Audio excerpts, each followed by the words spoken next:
أعوذ بالله من الشيطان الرجيم بسم الله الرحمن الرحيم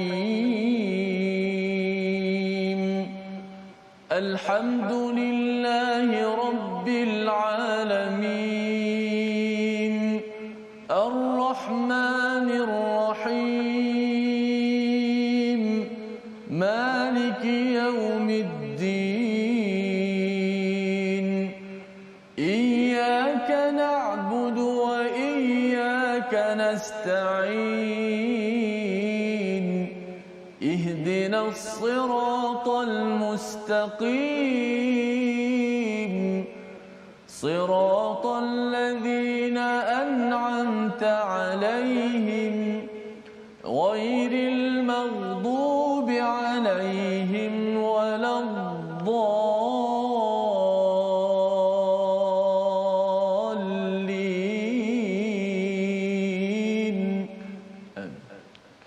Assalamualaikum warahmatullahi wabarakatuh. Alhamdulillah wassalatu wassalamu ala Rasulillah wa ala alihi wa man wala syada la ilaha illallah syadana Muhammadan abduhu wa rasuluh. Allahumma salli ala sayidina Muhammad wa ala alihi wa sahbihi ajma'in. Amma ba'du. Apa khabar tuan-tuan dan puan yang dirahmati Allah sekalian? Kita bertemu dalam My Quran Time, baca faham amal pada hari ini, halaman baru untuk kita meneruskan surah Al-Hajj pada bahagian yang terakhir, halaman yang terakhir pada halaman 341. Hari ini kita bersama Al-Fadil Ustaz Tirmizi Ali. Apa khabar Ustaz? Baik, alhamdulillah. Alhamdulillah ya. Ustaz baru je sampai daripada Terengganu Ustaz ya. Terus saja ya bersama pada hari ini ya, bersama dengan tuan-tuan yang berada di rumah, yang berada mungkin ada yang di tempat kerja berehat pada kali ini. Kita ucapkan terima kasih pada semua terus bersama My Quran Time. Sama-sama kita mulakan majlis kita ini dengan doa ringkas kita, subhanakala ilmalana illa ma 'allamtana innaka antal alimul hakim rabbi zidni ilma. Sama-sama kita doa pada Allah agar Allah tambahkan keberkatan kebaikan dengan ilmu yang kita belajar pada hari ini. Kita berada pada halaman akhir surah Al-Hajj, pada halaman akhir juz yang ke-17. Dan mari sama-sama kita saksikan apakah ringkasan sinopsis halaman 341. Yang kita akan lihat sama-sama pada ayat 73 hingga 76 yang kita akan baca pada bahagian pertama ini, cabaran kepada kaum musyrik ya untuk menciptakan seekor lalat dan bagaimana Allah menemplak kepada cara fikir berdebat ataupun tidak menerima kepada kebenaran daripada Allah Subhanahu Wa Taala. Ini yang kita akan perhatikan ayat 73 hingga 76. Dan kemudian pada ayat 77 hingga 78 sebagai satu penutup kepada surah Al-Hajj, perintah syariat dan hukum bagaimana kita perlu bersungguh-sungguh dalam berjuang, dalam beribadah, mengabdikan diri kita kepada Allah. Itulah tanda bahawa seseorang itu sudah pun mendapat semangat ataupun panduan daripada surah Al-Hajj, surah yang berkaitan dengan haji, untuk membina jiwa masyarakat yang lembut menuju pada Allah Subhanahu Wa Taala.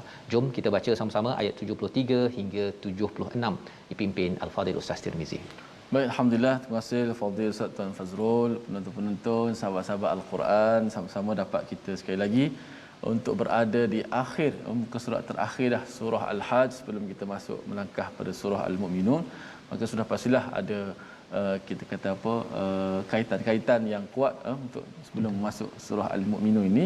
Namun insya-Allah pada hari ini kita akan nak baca daripada ayat yang ke 73 hingga 76 sebagaimana sinopsis tadi, perumpamaan demi perumpamaan yang Allah letak dalam Al-Quran supaya kita mudah faham ayat Al-Quran, dan juga perintah dan syariat. Mudah-mudahan kita menjunjung perintah Allah Subhanahu Wa Taala. Sama-sama kita baca ayat 73 hingga 76. A'udzu billahi minasy syaithanir rajim. Ya ayyuhan nas duriba mathalun فاستمعوا له إن الذين تدعون من دون الله لن يخلقوا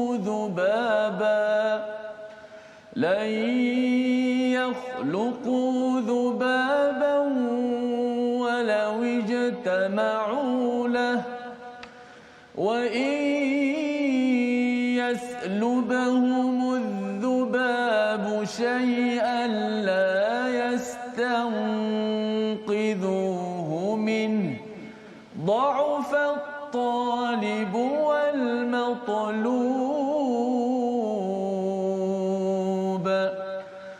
ما قدر الله حق قدره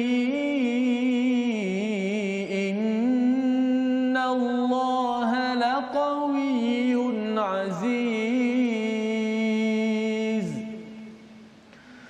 الله يصطفي من الملائكة رسلا ومن الناس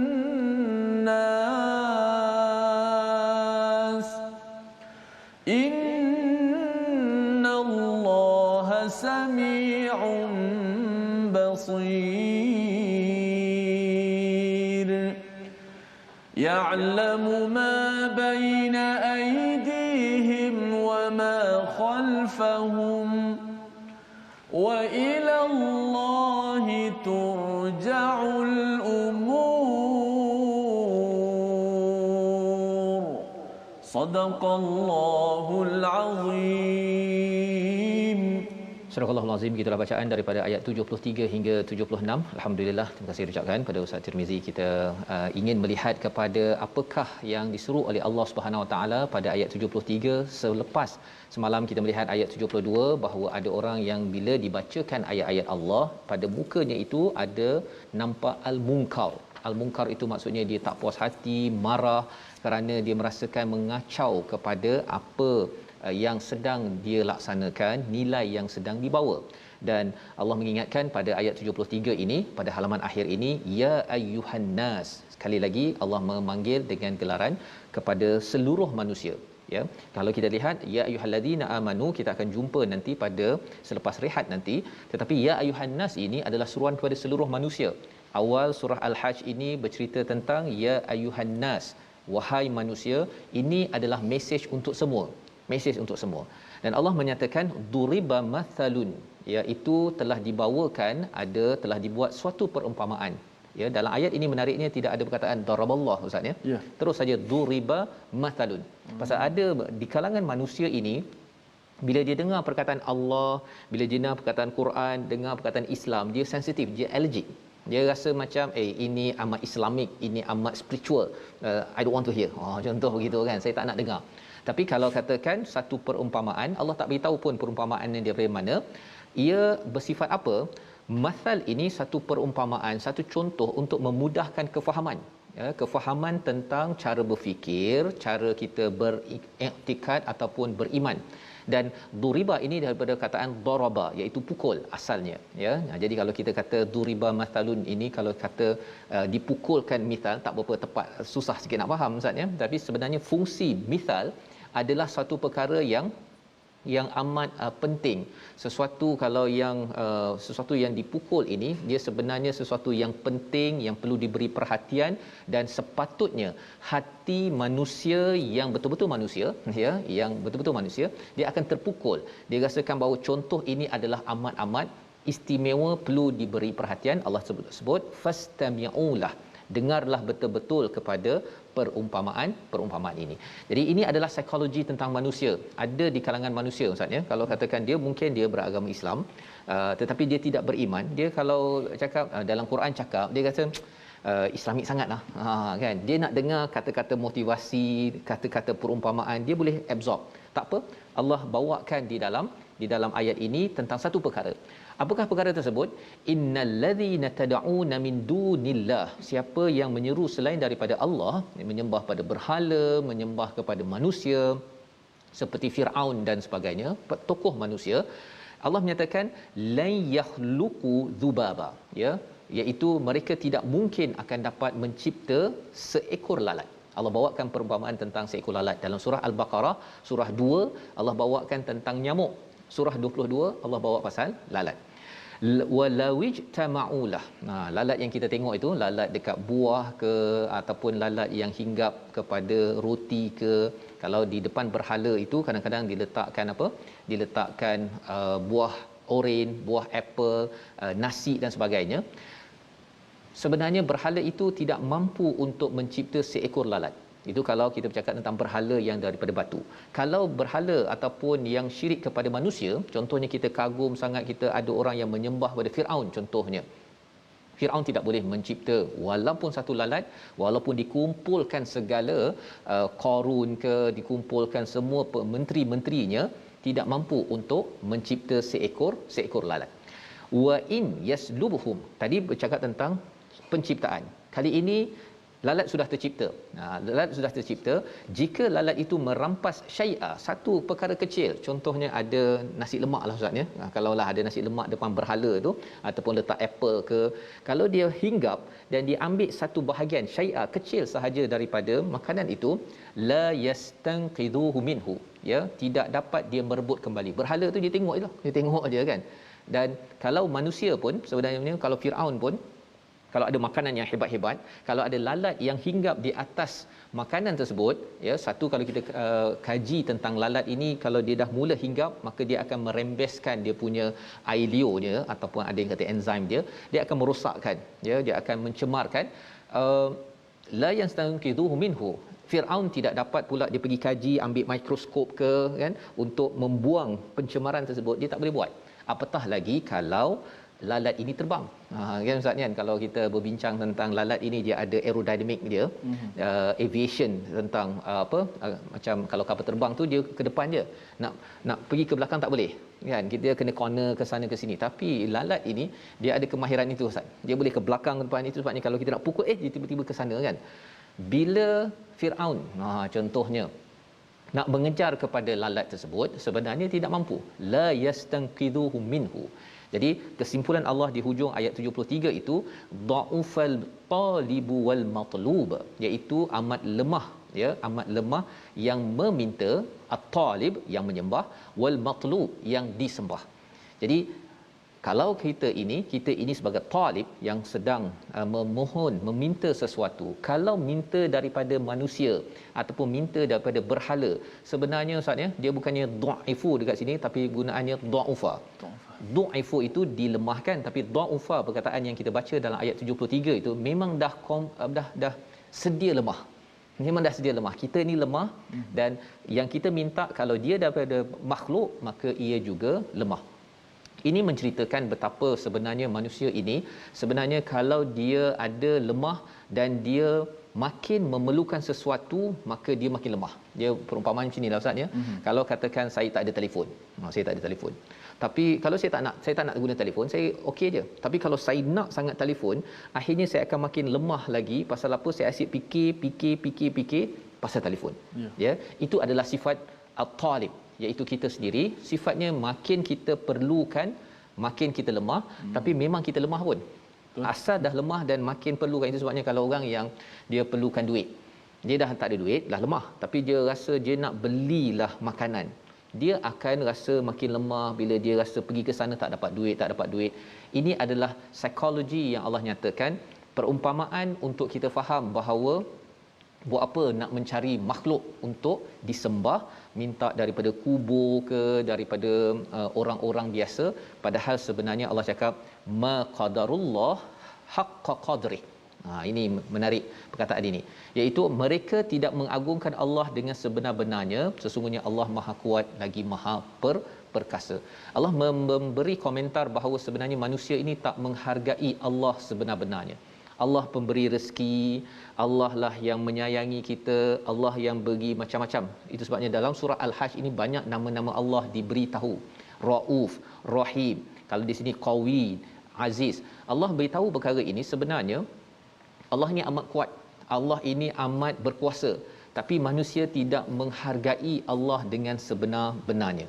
Tetapi apakah contoh manusia yang betul-betul menghargai dan betul-betul tidak menyembah lalat? Kan maksudnya tadi ustaz ya, kalau rasanya berhala tidak boleh kacau lalat, lalat boleh kacau berhala, lalat lebih power, baik sembah lalat kan. Tapi tak ada orang sembah lalat. Pasal apa? Pasal sebenarnya cara berfikirnya itu tidak betul, menyebabkan tidak menghargai perkara kebenaran dalam kehidupan. Siapa yang dipilih oleh Allah untuk menghargai kebenaran, ayat 75 memberi panduan kepada kita, dan kita bertuah kalau kita bersama dengan pilihan Allah pada ayat 75. Kita baca bersama. Baik, terima kasih Ustaz Faz. Kita nak pasak balik ayat yang ke-75, ada panduan di situ. Bagaimanakah kita nak terus menguatkan diri kita, walaupun kita ada akal, tapi janganlah akal kita ni memikirkan sesuatu yang melebihi wahyu sehingga menjadi rosak. Kita diberikan akal untuk berfikir, tapi ada batas-batasnya, mestilah dipandu dengan wahyu ilahi. Baik, kita baca ayat yang ke-75. Allahu yastafina. A'udzubillahi minasyaitan. Allahu yastafi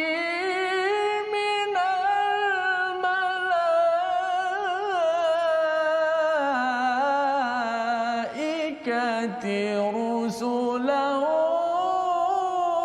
ومن الناس إن الله سميع بصير.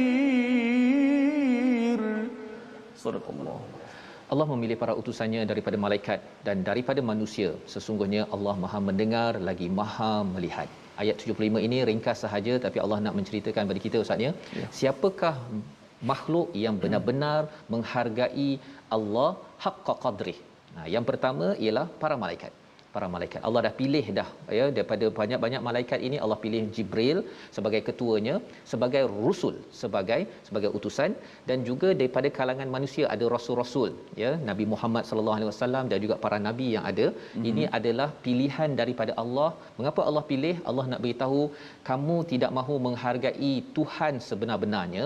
Kamu dah tahu dah lalat lebih kuat daripada berhala, dan tak ada orang sembah lalat ya, tetapi kamu masih lagi menyembah berhala ataupun manusia pun tak dapat kejar lalat. Maksudnya bukan mudah, kita dah pakai dia punya pemukul ni pun tak dapat Allah. Kan sebenarnya kita lagi lemah daripada lalat tersebut ya. Nak cerita berkaitan dengan makhluk ya, dan kita tahu bahawa lalat itu juga lemah. Jadi dalam hal ini yang boleh menghargai Allah sebenar-benarnya adalah para malaikat ya, dan juga daripada kalangan rasul. Daripada kalangan rasul, innallaha sami'un basir. Sesungguhnya Allah lah yang Maha mendengar segala masalah yang kita ada, cabaran yang kita ada. Allah melihat ya apa yang sedang berlaku. Allah sebenarnya nak kita kuat dalam hidup kita. Allah nak kita kuat dengan kita menghargai kepada Allah Subhanahu Wa Taala, berbalik kepada Allah Subhanahu Wa Taala. Bukannya sumber kebenaran, ada orang kata sumber kebenaran paling tinggi Ustaz ialah demokrasi. Kan, ada yang kata humanitarian itu kebenaran paling tinggi, padahal sebenar-benar paling tinggi kebenaran itu adalah datang daripada Quran, daripada Allah. Kalau dia bergantung kepada humanitarian ataupun paling tinggi kebenarannya daripada demokrasi, contohnya kesannya ialah bila dia kata daripada rakyat kepada rakyat untuk rakyat, akhirnya bila rakyat tak menghargai dia rasa give up. Itu contoh bagaimana seorang mengambil berhala dalam ideologi selain daripada manusia, selain daripada berhala. Allah menyatakan ya'lamu ma baina aydihim wa ma khalfahum. Allah tahu apa yang ada di depan kamu, apa yang ada di belakang kamu. Sejarah kita Ustaz ya, semua Allah tahu. Allah tahu perkara itu, dan Allah berikan utusan untuk memandu kita, iaitu nabi-nabi yang ada. Kalau tidak ada rasul, cikgu yang mengajar kita, Quran yang dibawakan oleh malaikat kepada kita, kita akan sentiasa bermasalah. Padahal sebenarnya wa ilallahi turja'ul umur, segala urusan kita akan kembali kepada Allah Subhanahu Wa Taala. Bercakap tentang wa ilallahi turja'ul umur ini ya, kalau kita nak dapat merasai pentingnya perkara ini, dia lebih kurang kalau kita bawa kereta Ustaz.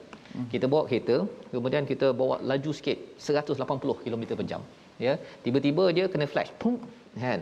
Waktu itu Ustaz, kalau Ustaz ada pengalaman lah kan, bila bawa 110 180 contohnya, pum, rasanya lepas tu Ustaz ataupun kawan Ustaz lah kan, kalau ada yang 180 tu, kita akan rasa tenang ke ataupun kita rasa dah mula nak turunkan, kita rasa okey. Apa perasaan Ustaz waktu itu kalau ada pop AAS? Biasanya kita insaf lah kejap. Insaf sekejap. Lepas tu dia naik balik kan. Okey. Nak ceritanya wa ilallahi turja'ul umur. Segala urusan kita tu tadi, macam Ustaz tadi tu 180 itu dia kena tangkap dengan kamera, dia akan hantar ke JPJ. JPJ akan urusan itu sampai kepada kita surat gambar betul, plate, dan akhirnya mahkamah kalau tak nak bayar. Kan. Jadi itu yang dia macam berpeluh sikit waktu tu. Kan kita rasa okey insaf kejap. Okey. Wa ilallahi turja'ul umur. Sebenarnya Allah tahu apa yang kita buat. What I did lah sama contohnya kan. Jadi apa-apa sahaja tanpa kita menghargai betul-betul daripada Allah, semua urusan itu akan kembali pada Allah. Kalau perasaan AES tadi itu pun ya, kena tangkap kamera laju tu pun kita dah rasa menggeletar sekejap ya.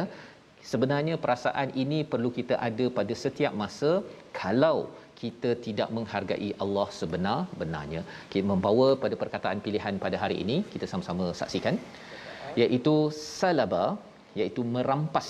Sekali sahaja disebut di dalam Al-Quran, wa in yaslubhumudh dhubabu syai'a, apabila lalat itu merampas walaupun sedikit daripada berhala, daripada manusia yang disembah ya, sebenarnya berhala ataupun punca syirik itu tidak mampu untuk mengejar dan merebutnya kembali. Nak menunjukkan bahawa dalam hidup kita tuan-tuan, lebih baik kita kembali kepada Allah, hargai betul-betul. Macam mana caranya? Kita akan lihat pada ayat seterusnya. Kita berehat sebentar, kembali dalam Al-Quran Time, baca faham amal insya-Allah. Masya-Allah.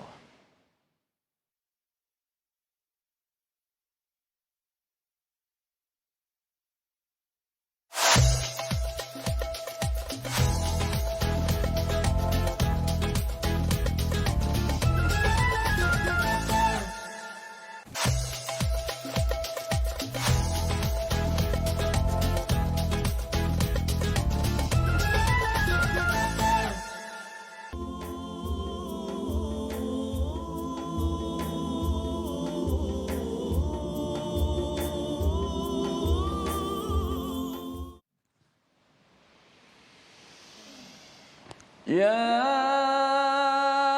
أيها الذين آمنوا اركعوا واسجدوا واعبدوا ربكم وافعلوا الخير لعلكم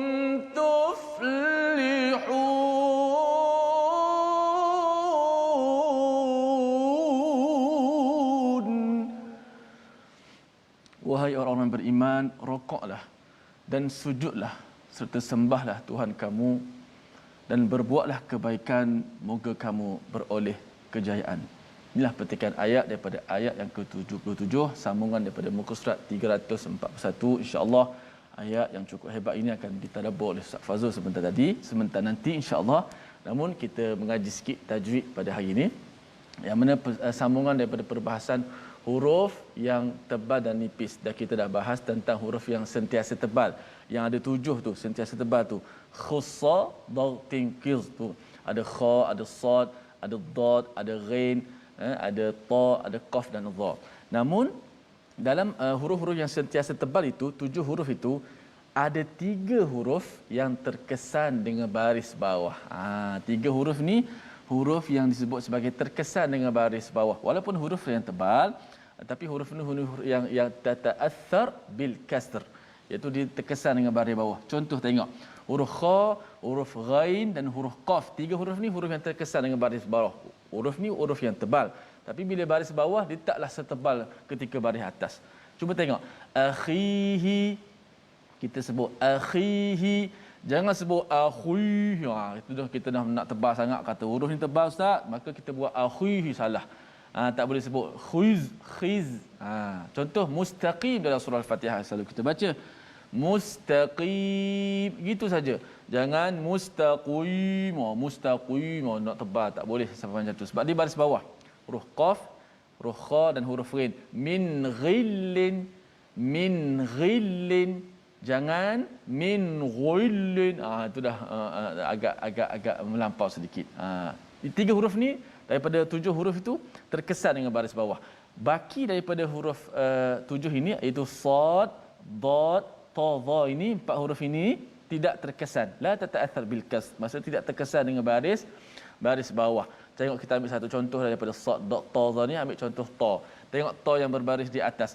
Al tammah. Baris atas tebal kan. Bila baris bawah, ta tu baris bawah, dia tak terkesan. Dia tak jadi macam huruf qaf dengan kha dan huruf farin tadi. Tetap tebal. Tengok tebal dia tidak terkesan dengan baris bawah. Min ti. Kita tetap sebut dengan tebal. Maksud dia tidak terkesan dengan baris bawah. Min tin. Tak boleh sebut min tin. Tak boleh sebut ti. Tetap ditebalkan. Maksud dia tidak terkesan dengan baris bawah. 7 huruf semuanya tebal belaka baris bawah pun. Tapi 3 huruf kha, qaf dan ghain dia terkesan bila baris bawah ni dia tak terkesan tak setebal bila baris atas. Adapun sad, dad, ta, za baris atas ke baris bawah dia tebal, dia maintain. Maknanya tak boleh kita sebut tadi macam ayat kita baca 75 kan. Innallaha sami'un basir. Letak sad tu dibaca baris bawah tebal. Tak boleh basir. Kalau kita nipiskan sad baris bawah dia automatik jadi sin. Ini sedikit panduan berkenaan dengan huruf yang 7 itu yang sentiasa tebal. Namun 3 daripadanya terkesan dengan baris bawah. Baik, terima kasih ucapkan pada Ustaz Tirmizi ya. Cara bacaan kita dalam bersama Al-Quran ini ada huruf tebal, ada huruf nipis Ustaz ya. Kita memahami perkara ini dan ilmu-ilmu ini adalah untuk memastikan kita jelas ya ketika kita beramal Ustaz ya. Kalau kita tengok pada ayat yang Ustaz baca tadi ayat 77 tuflihun itu, kita akan baca sekali lagi selepas ini. Tuflihun ni ada kaitan dengan falah dan fallah. Ya, falah tu berjaya, fallah ada syaddah itu petani. Petani itu dia kalau berusaha itu dia bukannya ikut mood. Bukan ikut mood kan, baca Quran ikut mood. Baca Quran ikut mood Ustaz. Mungkin Ustaz boleh cerita sikit, ada tak apa tips untuk memastikan kita ni jangan baca Quran ikut mood, rasa nak tebal-tebal, nak nipis-nipis. Ada tak panduan penting untuk pastikan janganlah kadang-kadang pagi-pagi kan dah rasa nak tebalkan tu rasa berat sangat, jadi nipis je lah. Macam mana semangat nak kuat itu? Betul lah Ustaz. Kalau kita tengok Al-Quran ni, kita ingat dia kalamullah, kita ingat dia adalah kata-kata Allah. Allah sedang berbicara dengan kita. Kata Syekh Ahmad Ibrahim, kalau kamu nak Allah bercakap dengan kamu, bacalah Al-Quran. Maka kalau kita baca Al-Quran, maka kita nak sebutan huruf itu dengan penuh tafkhim, juga dengan masuk penuh penghormatan, penuh kebesaran. Maka kita jangan baca dalam keadaan yang kita mood lah, rasa nak panjang-panjang, rasa nak pendek-pendek, nak tebal-tebal, nak nipis-nipis ya. Okey, masya-Allah ya. Dan itu sebenarnya bila Ustaz cakap begini ni, dia punya mindset Ustaz ya.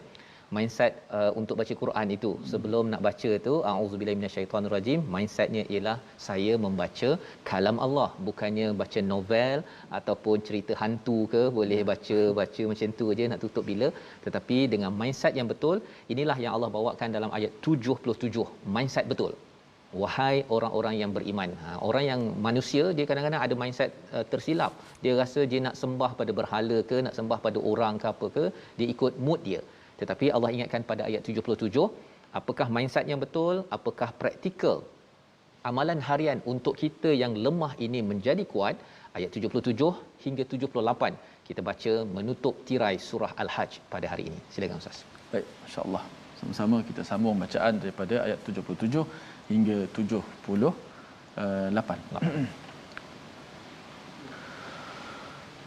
أعوذ بالله من الشيطان الرجيم. بسم الله الرحمن الرحيم.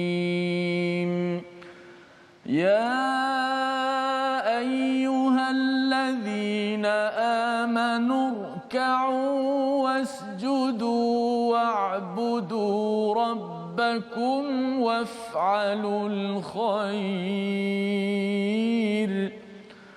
وافعلوا الخير لعلكم تفلحون.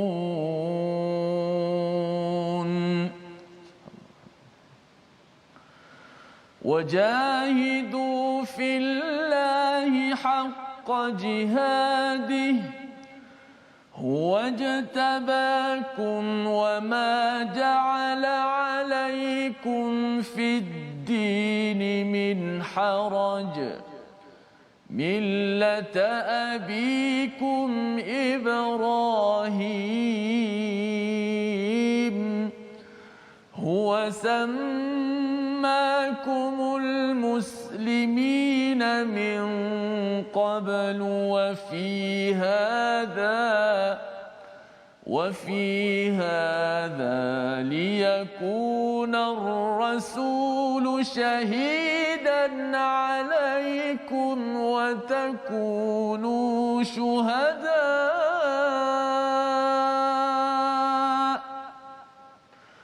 وتكونوا شهداء على الناس فأقيموا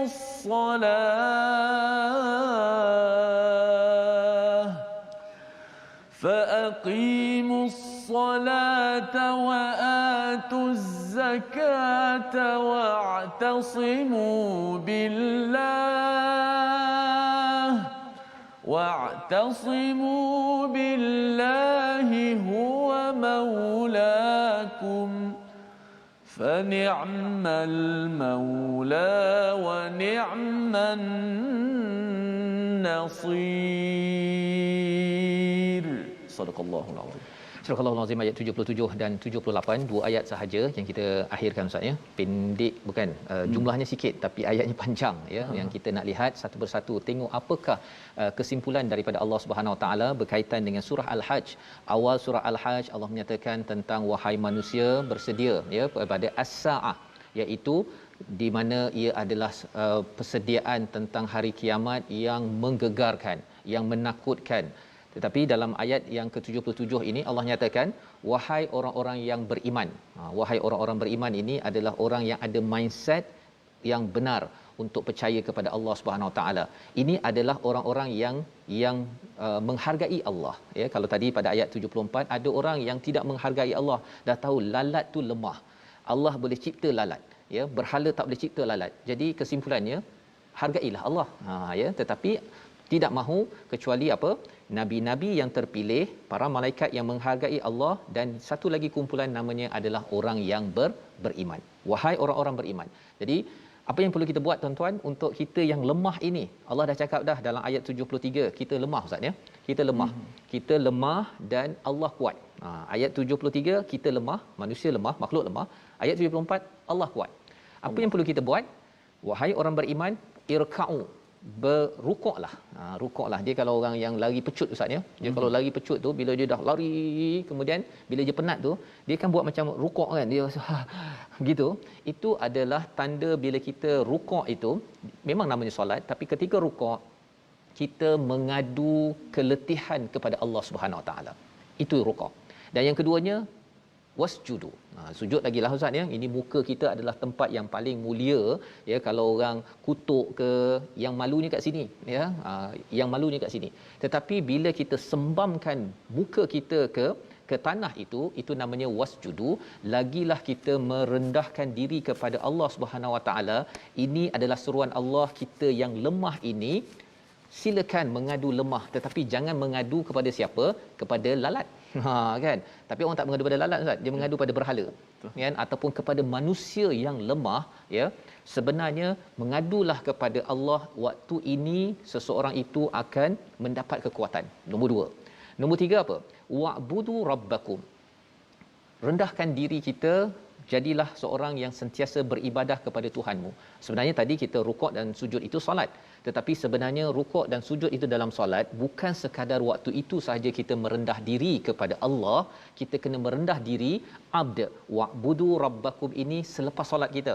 Ketika kita baca Quran, ketika kita masak, ketika kita berbuat amal apa sahaja, kita rasa bahawa saya ini hamba. Saya buat ini semuanya adalah bantuan daripada Allah. Ya Allah, tolong terima amal kami. Itu doa Nabi Ibrahim. Ya, Rabbana taqabbal minna. Bukan kita rasa wah saya ni dah rukuk, sujud, baca Quran, saya rasa bukan. Itu bukan mindsetnya. Dan yang keempatnya, bila orang itu sudah beribadah kepada Allah dengan merendah diri, dia akan buat apa dengan manusia? Waf'alul khair, dia akan buat kebaikan. Buat kebaikan, ya. Pasal bila orang ini dia sombong Ustaz, ya. Ya. Dia kalau sembah berhala tu, dia sembah berhala, lepas tu dia nak pergi curi ke, nak bagi riba ke, nak tekan orang lain, dia tak kisah. Lepas tu dia cakap berhala, tolong ampunkan saya. Dia tak macam tu. Bagi orang beriman, dia ada 4 perkara yang dinyatakan pada ayat 77, la'allakum tuflihun, agar kamu berjaya, seperti petani Ustaz yang kita bincang tadi. Betul. Ya. Falah ada kaitan dengan falah, ya, fa lam alif ha, ada syaddah. Maksudnya apa? Orang yang nak berjaya dunia akhirat, tuflihun ini, dia kena berusaha macam petani sampai dapat hasil. Sampai dapat hasil. Kalau kita berusaha di dunia ini sampai dapat hasilnya dengan rahmat Allah Subhanahu Wa Taala, dalam surah yang kita akan tengok esok, dapat syurga. Selagi tak dapat syurga, tak dapat rahmat Allah sampai di sana, kita akan bekerja keras. Ini poin dalam ayat 77 Ustaz, ya. Tak diikut mood lah. Macam tadi kan. Tak diikut mood. Sebabnya ikut mood ini Ustaz, ya, Allah terangkan sekali lagi pada ayat yang ke-78. Ya. Wajahidu fillahi haqqa jihadih. Ayat ini sebenarnya Allah menyatakan, dan berjihadlah, bersungguh-sungguhlah kamu di jalan Allah dengan jihad yang sebenar-benarnya. Kita kena faham, jihad tak semestinya di medan perang, itu satu. Tapi jihad baca Quran Ustaz, kena baca yang tadilah, tafhim kena tafhim, kan. Tak boleh ikut mood rasanya, kan. Ataupun kita bercakap tentang mencari nafkah, membina keluarga, segala perkara tentang apa yang ditunjukkan oleh istafa, yang dipilih oleh Allah di kalangan manusia, iaitu rasul. Mereka rukuk, sujud, beribadah dan juga buat baik, kita kena buat sebaik-baiknya, bersungguh-sungguh. Tak bolehlah kita rasa macam hari ni rasa macam malas pula lah, kan. Itu bukan namanya haqqa jihadi. Ini adalah satu perkara. Pertanyaannya saya kita di hujung surah Al-Hajj ini Ustaz, ya. Tuan-tuan sekalian, ya, saya kena tanya diri saya pada tuan-tuan, kita ni dah bersungguh-sungguh ke dengan agama Allah, dengan segala apa yang Allah telah berikan kepada saya?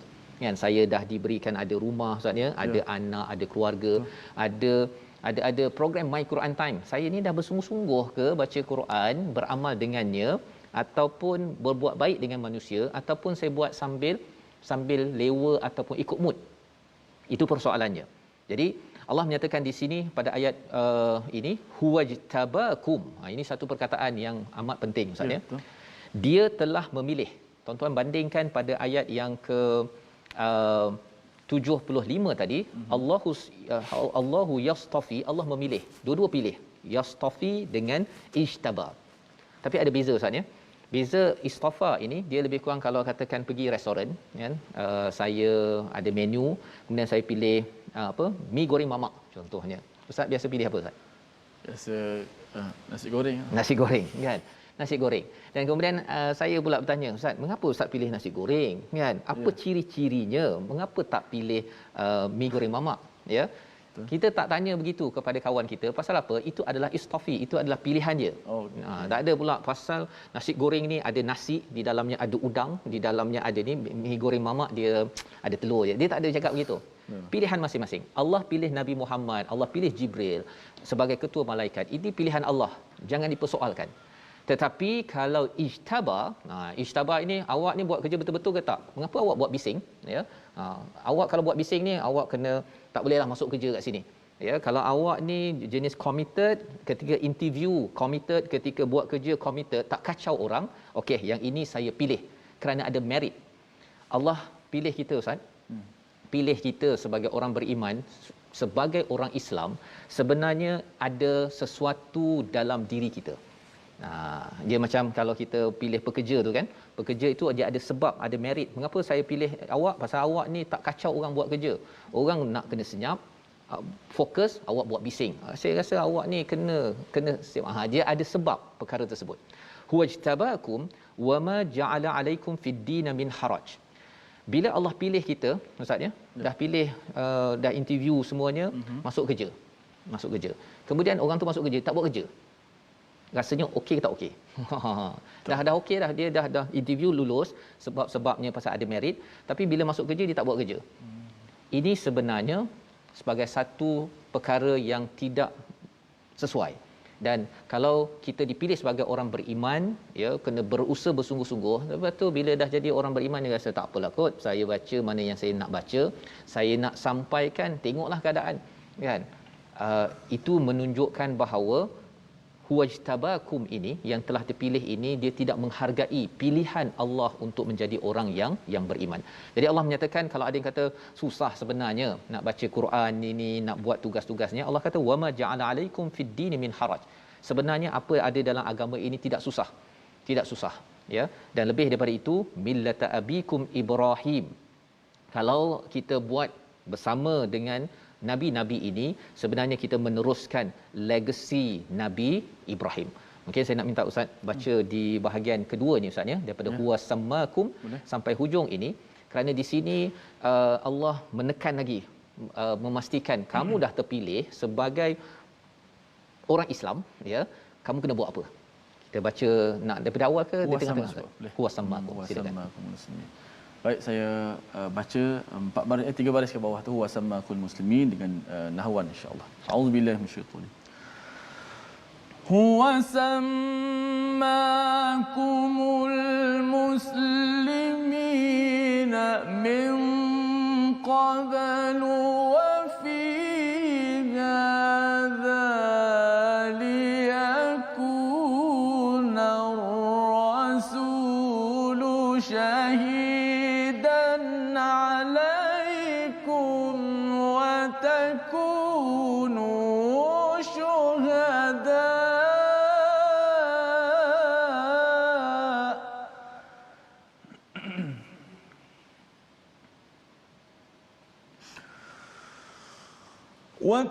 وتكونوا شهداء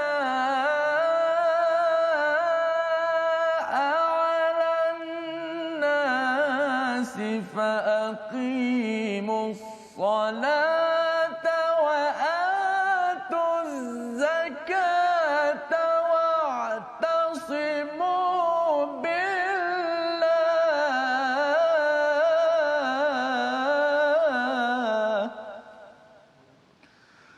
هو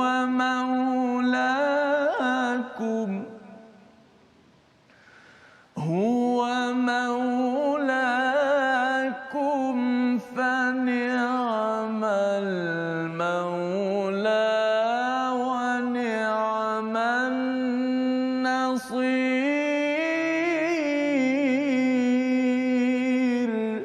Sadaqallahu. Surah Azim, bahagian kedua itu dia menamakan al-muslimin, title, tajuk ataupun nama yang amat mulia, min qablu, sebelum ini, wa fi hadha, dan juga apa yang ada sekarang. Maksudnya sebelum ini ada orang Islam, sekarang pun orang Islam.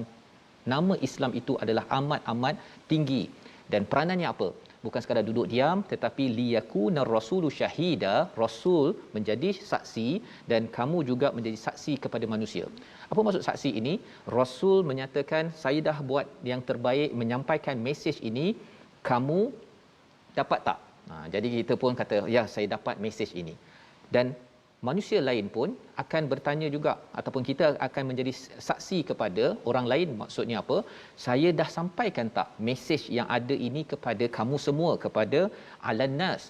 Dan kita harapkan kepada semua manusia nanti Ustaz, ya, nanti di akhirat nanti manusia akan cakap, semua manusia kata, oh, yang kamu sebagai orang Islam dah menyampaikan mesej. Tapi yang tak naknya Ustaz, ialah sampai di akhirat nanti manusia dia cakap, kamu dulu Islam, kamu ada Quran, tapi mengapa kamu tak sampaikan pada 5 bilion, 4 bilion yang belum Islam ini? Kamu buat apa dekat Malaysia baca Quran seorang-seorang sahaja? Wa takunu syahada 'alan nas. Pada waktu itu kita akan gemetar bila ditanya oleh Ah Chong ataupun Mutu Sami yang kata, ataupun oleh siapa, John, yang kata, kamu mengapa kamu tak sampaikan mesej ini seperti rasul-rasul sampaikan? Kamu simpan sahaja. Jadi tugas ini berat, besar tuan-tuan. Kekuatannya dengan kita faqimus salah wa atuz zakah, dan selalulah wa'tasimu billahi wa maulakum. Kita selalu bercakap dengan Allah. Kalau dalam surah Al-Imran wa'tasimu bihablillah, di sini Allah kata wa'tasimu billah. Selalulah mengadu pada Allah, selalulah kita yakin Allah pelindung, Allah akan beri pertolongan. Membawa pada resolusi kita pada hari ini, kita saksikan. Yang pertama, yakin kuasa Allah berbanding makhluk yang amat lemah. Yang kedua, selalu merujuk pada Al-Quran Sunnah setiap masa kerana ini yang berharga di hadapan Allah Subhanahu Wa Taala. Dan ketiga, kita bersungguh-sungguh dalam solat, zakat dan amalan agama meneruskan legasi Nabi Ibrahim. Kita berdoa. Bismillahirrahmanirrahim. Alhamdulillah wassalatu wassalamu ala Rasulillah. Allahumma antal qawi wa nahnu dhu'afa.